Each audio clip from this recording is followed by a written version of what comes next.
Évangile de Jésus-Christ selon saint Matthieu.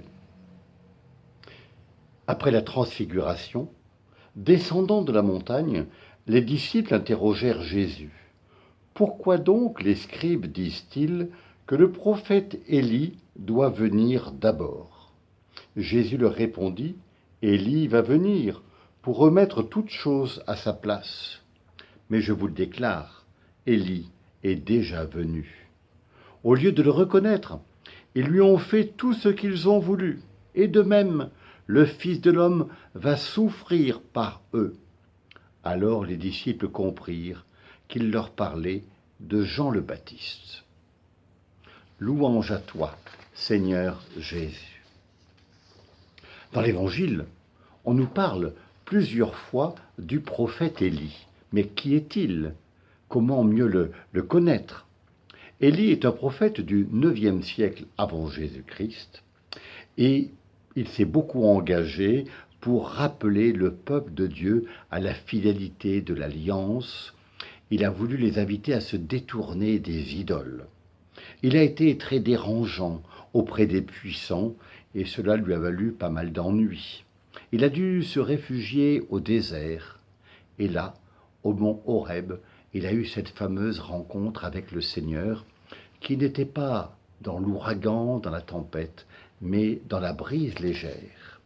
À la fin de sa vie, le prophète Élie est parti emporté sur un char de feu.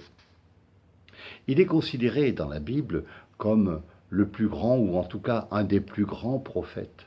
Et son retour était attendu, il était attendu comme celui qui devait préparer l'arrivée, l'intervention du Messie.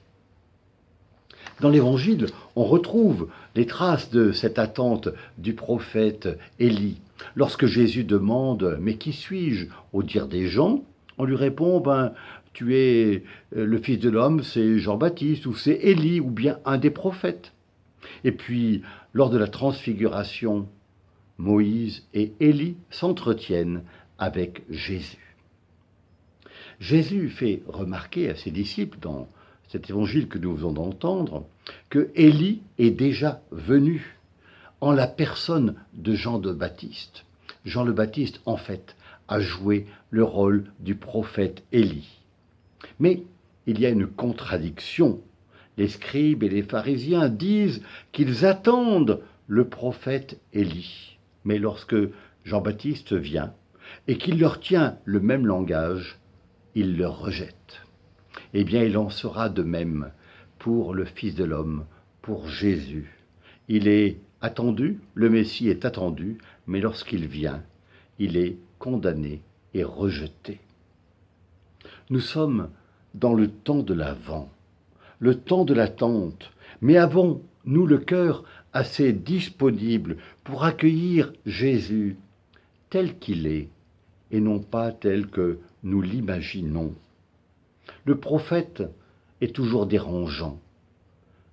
Dans notre accueil de Jésus, sommes-nous prêts à nous laisser bousculer par le Seigneur qui vient ?